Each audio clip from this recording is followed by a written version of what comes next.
You're watching Tommie Frazier's X's and O's, presented by SAC Federal Credit Union. And this week's guest, Eric Crouch, made his first career start as a freshman in the second game against UAB. Do you remember the circumstances leading up to that? Like when Coach Solich told you, hey, it's your ball. I think it was an injury. Yeah, it was Bobby. an injury to Bobby Newcomb, and it was a home game, which was obviously a little bit less nerve-wracking than going on the road or somewhere, playing your first road game. Like I did. Like I did. I did the next week after that too, but at least it wasn't my start, and I had one under my belt. But it was fun. You get so much support from the crowd and the fans and the community. It was a great thing because they knew a young quarterback coming in. They didn't know what I was going to do or ever do at Nebraska. So just the support was great to have. Do you remember your first play as a Husker? I do. Tommy says, and I guarantee you went the wrong way. This is how I know. It was a 34 quarterback keep. All right. And the defense. Break that down to us people who don't know. Okay, so it's quarterback keep. What do you want to know? Left, right. What's 34 mean? It wasn't left or right. It was 1 through 9 straight across. It was a quarterback keep. See, I'm not as smart as I look. The 4-hole, yeah. Okay. Oh, okay. The 4-hole. I got it. Yeah. So, anyways, the defensive lineman stuck me right behind my shoulder pad, and my arm went like completely numb, and I tore my rotator cuff, my throwing arm, the very first play of my career. And so I've dealt with that my whole entire career. Once you tear your rotator cuff, and throwing arm, and you just you need surgeries, and you're always treating it and icing it, and I had injections after injections, and just trying to manage the pain and things of that nature. So that was against Washington too, right? I never played against Washington. Okay, you didn't play that first game? Yeah, it's one of those deals to where when you it's like a sprained ankle. To when you sprain your ankle enough, it never heals. That's right. And it's funny that you mentioned that, because I think I can't remember where I was, but I was actually watched tape on that, and I was like, he hurt himself. He was hurt bad, and people don't realize how bad it was. No, it was bad. And the next play was just funny. I remember throwing we went in shotgun because it was like third down. I got stuck. It was like 3rd and 9 or something like that. And Solich calls the play in, and it's a comeback route. I'm on the other side of the field. It's a long comeback route to Kenny Cheatham, and I remember my arm was like, I'm like, I can't feel my arm. All right, I'm just gonna throw this ball. So I drop back. Pew! It goes like over the railing and into the stands, and people are like, "Oh no, not one of these guys." Star quarterback. Send him back to Omaha. Right. Get him out. So I remember my first and my second play. Now, see, I know Coach Solich from being a running backs coach, and I know that he had that fiery competitive edge to where he didn't take much off people. Yep. How was he as a head coach? You hear different stories about that. He wasn't as fiery. He was more under control. How was he? Well, I saw him a little bit of both ways. My first year with Coach Osborne, he was running backs coach, and so I saw him that fiery way. I think he kind of felt like he needed to represent the program in a different light. A little bit more mature, couldn't scream and yell and do those things. But although I always kind of joked around, it's like you knew when he was getting hot because those 2 veins in the side of his neck they started swelling up. And he was like, oh, he's gonna snap. So, but no, he was really good. He was a great coach to have. He's one of those coaches that you just love to play for. He spent so much time at Nebraska and as an assistant, as a player, and you just know that when you've got a guy like that, it's family. You're not worried about where he comes from, what his intentions are, and you already know. You understand the philosophy that he has, the program that he wants to run, and it wasn't like we changed a lot of things at that time. Coach Osborne decided to retire. Frank Solich kind of came in and said, hey, I've got basically everybody. We're not changing the offense. We're not getting new coordinators. We're not doing all this stuff. And so that made things a lot easier. It wasn't like a big, uproar. Clean everything out. Cleaning out the system. So, that made it easy for me. Yeah, with Coach Solich, you have kind of like a practice or a game story, something that, that just cracks you up when you talk to former players. Well, I don't know that they would know, but, we went to, we did movie nights, before the games, and I remember they picked this movie. I'm like, I'm not going to this movie. I'm just going to go. I'm just going to drive over to the hotel, and I'll get there before that, and I'll hang out with the guys grilling the burgers and the hot dogs. And so I pull up, and I pull my car in there, and I'm thinking, okay, I'm going to get here early. And well, who's standing by the grill? Frank Solich. Coach Solich. So I'm like, oh, I'm busted. I'm totally busted. I get out of the car. he didn't say a word about me not being at the movie. He said, "Hey, what's going on? What are you doing? How you feeling?" You know, and he probably didn't even know we were at the movie. So anyway, we had a hamburger and we ate some food and we talked about the game plan. And we just talked about, basically just that's we were friends. We could talk like that and not just focus it on football, but focus on family and school and academics and other things that are going on in your life. And when you have a guy like that you feel comfortable like that around, it helps you prepare for games. It helps you confidence-wise when you go out on that field for the first drive of the game, knowing that your coach is behind you, and he doesn't have anything against you. You want to win together, and he wants to be a part of that. He wants you to be successful on the field. You'll play harder for a guy like that. Absolutely. And you started a bunch as an underclassman. Did you have any issues? And Tommie, you started as an underclassman too. How did the upperclassmen relate to you guys, or did you have to wait a little bit till you really took command? Well, I think our situations were, maybe they were a little bit similar, but for me, I came in, Bobby got hurt, and he tried to play in 98, and his knee just wasn't there. And I remember that whole entire year, we had like 20-some-odd people get injured. I mean, we had so many injuries that year. We still had a good, talented football team, but we had so many injuries. And I just remember not knowing who was going to start. Like, they wouldn't tell us. Like, we would go through practice all week. And not knowing. And Monty would split reps. Frankie London. Bobby would kind of come in there if he was feeling good. So we had 4 quarterbacks taking reps. And we're like, how do we get prepared for this game when you've got 16 plays in team? So, you divide that by 4. You're getting 4 reps in team a day. At the end of the week, you've got 16 reps in team. And then you got to go play a game. And it's tough. It's tough. It's tough when you hear about today where the starter gets 80% of the snaps. Yeah. Back then, every quarterback got reps. And we got the same amount of reps. It wasn't because you knew we might get hurt and someone would have to step in. Well, of course we had a run station and a pass station and option station and off station, but it was one of those deals where the starter started with the 1s, Brooke started with the 2s, and halfway through, Brooke comes up with the 1s, and then Matt Turner take the rest of the snaps with the 2s and 3s. Yeah. And so at the end of the day, when you look at snaps, everyone if we ran 60 plays, everyone took 60 snaps. It's just the way how they broke it down to where everyone was prepared the same way. And I think that's one of the problems they're having today, to where you got one guy taking all the reps. What happens if that starter goes out?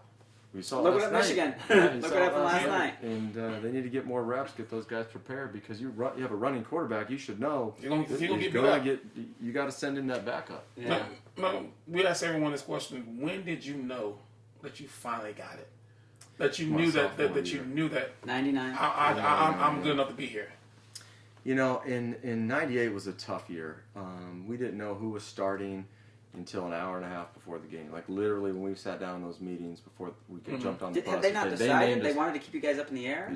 They said, we're going to name a starter before the game. So, I mean, we just had to sleep on it. Yeah. When you sleep after that Kansas State you want to know game. who's starting.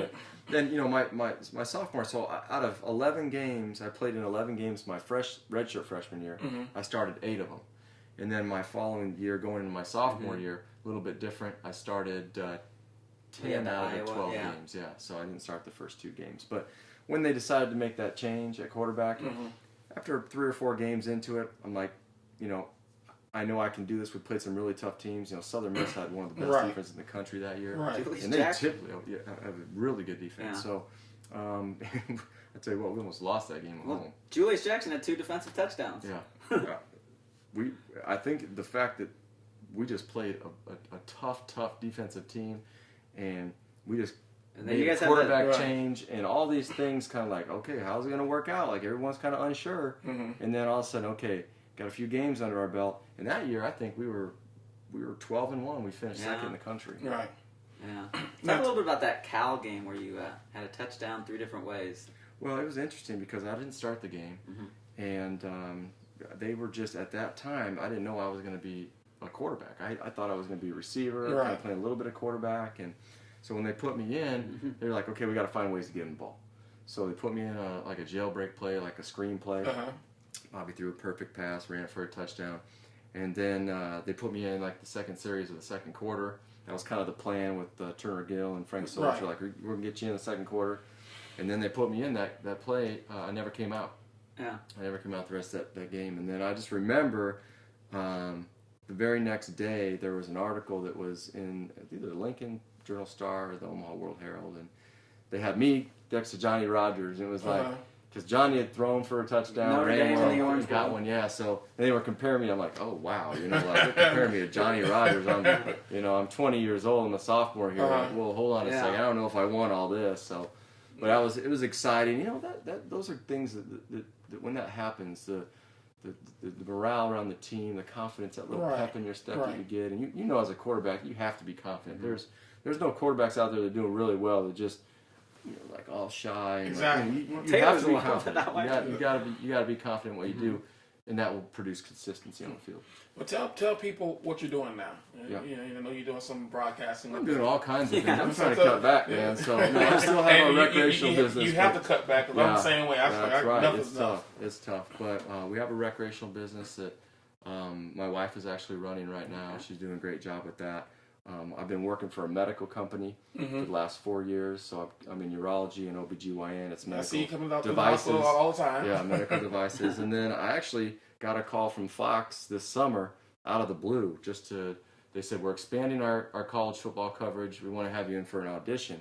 So I went to LA. 2 days later, they called me back and said, we're still kind of wanting to look for some other people. I'm like, oh gosh, they didn't. I bombed it, man. I bombed it. And then like 2 days, they said, we'll call you in 2 weeks. And then like a day or two later, they call me back and offer me the position. Right. So because I remember I was getting on the airplane. I was coming back, and you was coming back from your interview at the airport. Yes. And you said, "What are you doing?" I said, "Well, I'm here to pick up a good friend from there." And you said, "Oh yeah." I said, "Well, I hope you get it." Yeah. So I remember the day you was coming back from it. And it's been a lot of fun just to be around college football again and be around the game, interview the coaches and the players, and try to break down the game. We analyze things now. It's just that you have to do it on the fly. It's a live event, and just getting used to the surroundings of.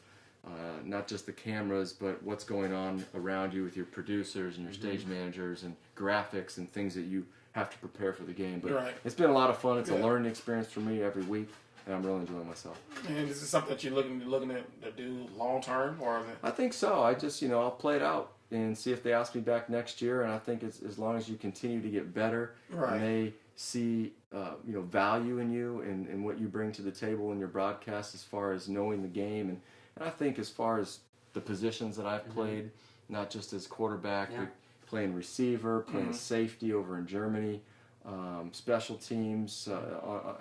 There's a lot of angles that I can analyze and talk to and try to bring some substance to the viewers and the people that don't know a whole lot about football or just know a little bit about it, but want to know more. Well, everybody knows everything about football. You always have those guys who sit on the red couch and think they know everything. But what's a quarterback keeper? That's what I want to know. What's a quarterback keeper? Are you serious?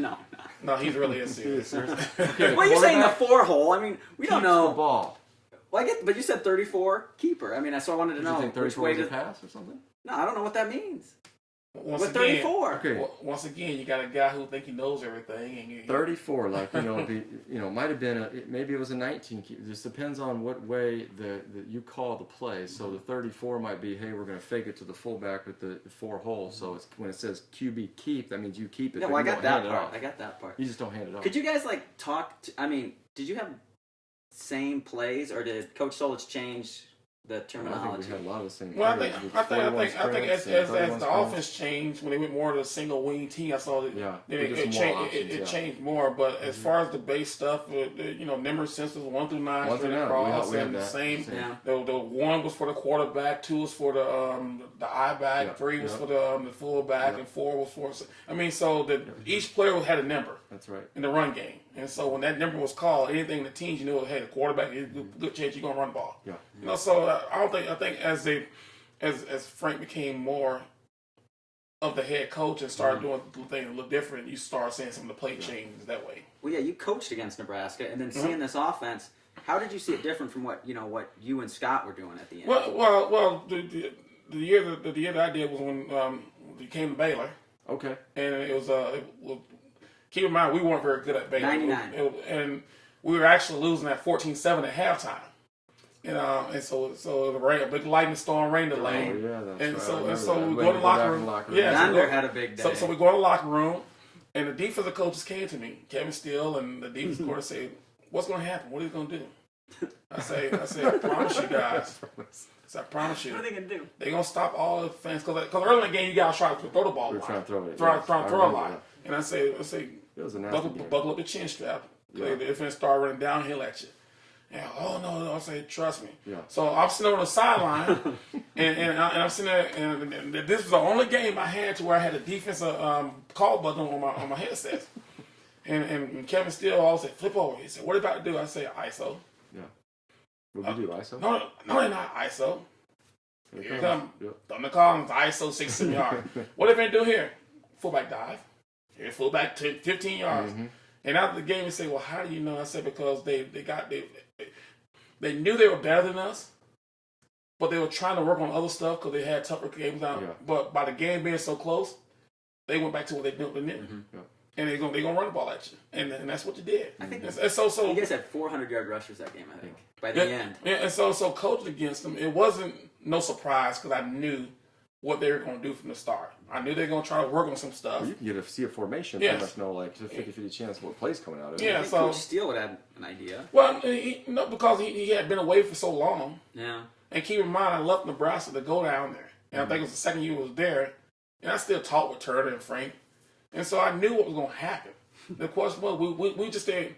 We had good talent, but we didn't have enough. And when you're facing a team that continues to pound and pound and pound, your defensive guys become tired. And we just didn't have enough guys to go in there and fill in.